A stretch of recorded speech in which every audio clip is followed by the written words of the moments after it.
Every morning, I wake up with my fur still messy, and time already slipping away. Grab the bag, slip on my high-heeled cat shoes, squeeze into the subway, then sit at that moldy old desk, all too familiar, and open the never-ending stack of files.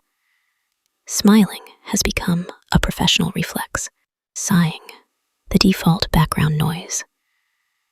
My movements get faster, my expressions fewer, like a wind-up cat on repeat. Sometimes I want to ask myself, are you still alive?